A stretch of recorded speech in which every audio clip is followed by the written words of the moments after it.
Did you know the US power grid is hit with thousands of cyber attacks every single year? Not 10, not 20, not 500, but thousands. What if just one of them were to hit the US power grid so good to the point where we have a complete blackout? No power across the whole country, no AC, no heating, no cooling, no Wi-Fi, no cellular connection, no gas pumps, no ATMs, nothing. How do you prepare for a situation like this? Well, subscribe to our YouTube channel and stay tuned in. Now, can the US power grid actually go off? Like the entire power grid? Well, before we dive into how that can actually happen, and is that even possible? Yes, it is. But it's better to be safe than sorry. It's better to have the essentials and knowing what to do beforehand so that your family, you and your family, or by yourself, or whoever you're with, are safe and you guys are not gonna die. So the very first essential item that you should have before anything is canned foods. Anything from canned tuna, canned protein, canned soups, canned green beans, canned fruit, canned vegetables. You also need to take into consideration how much canned foods you need. If you eat 3 meals a day, that's one can, one in the morning, another one for lunch, another for dinner. So that would amount to about 3 cans per day. Now, in a nationwide power outage, you want to account for, give or take, 60 days. We don't know what's going to happen in this power outage of the entire nation, so it's good to prepare. So if you have 3 canned meals times 60, that will be 180 cans for just yourself. Now, if you have a family of 4, well, you want to times that number by 4. I know it's a lot of food, but you need to be prepared for a situation like this. Second essential item is cash. Since there's going to be no power, there's not going to be any credit cards available. You can't just swipe your credit card at the store because there's no power. You definitely need some cash. Now, the general rule of thumb is to have $1,000 in emergency savings in an emergency savings account, but make sure to take that out of your bank account and have real cash, because in a state like this where there's no power, everybody's scrambling for food and gas, you have to have cash. Cash is king in a situation like this. Best to have 2,000. That is because of inflation and the economy. Instead of the typical $1,000 in emergency savings, have at least $2,000 in straight cash. Now, this essential item is just as important as all the rest of the items, and that is having a reliable flashlight like this, for example. Even has a side lamp. You see, most flashlights like this are big and chunky. I mean, look at this, and it requires D batteries that can cost a lot of money over time, and then guess what? Doesn't work. I mean, take for example this little flashlight right here, and then when you need it, it doesn't work, and guess what? I'll put that flashlight there. Look at this. It requires not just 1 AA battery, but 4 AA batteries. And it's plastic. Come on, this is made out of alloy metal. And guess what? It's gonna brighten up the entire room right here. As you can see right here, with 3 of those flashlights, which you can get at WhatAGreatLight.com or in the link down below, you can brighten up the entire room.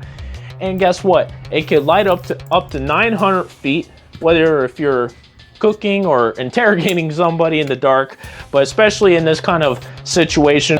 It is also waterproof.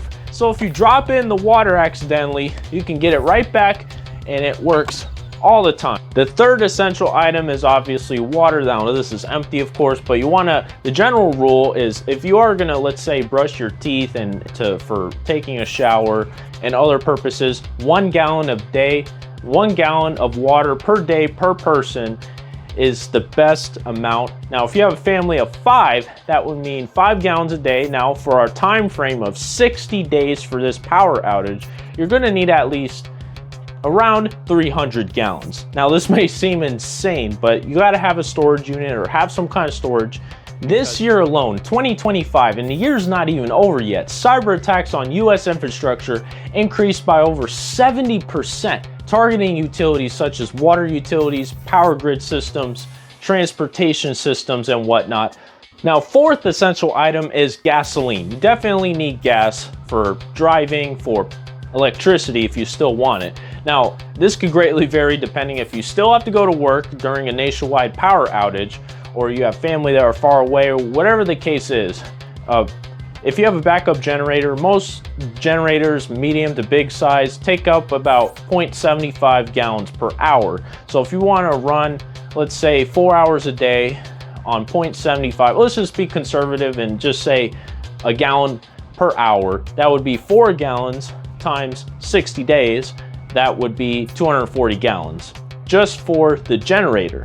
Now, if you have a vehicle, this could greatly vary. If you drive, let's say 30 miles a week times 8 weeks, that would be another 240 gallons. So in total of 480 gallons of gas. Now, divide that by, let's say, 5-gallon jugs. You have about, let's say, 90 to 95 gallon 5-gallon jugs that you need to have stored up.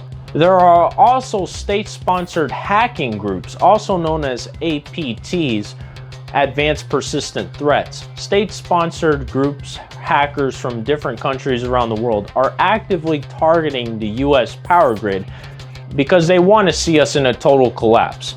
Now, what you have to really take this into consideration. Now, fifth essential item, especially in a nationwide power outage, especially let's say if there's anarchy or it's chaos in the streets, you want to be prepared. Either always carry a knife and have some guns around, especially if you have a family. Now, what about cellular data? Now, this is actually possible, which you may think it's not. How do you connect to the internet with no power?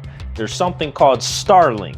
Go to starlink.com, type in your address, see if your area is available for Starlink, and you can connect to mobile data without necessarily needing, let's say, Verizon, AT&T, T-Mobile, any of those service providers. You can connect directly to Starlink, but just note that if you want to contact a family member, friends, or associates, they also have to have Starlink.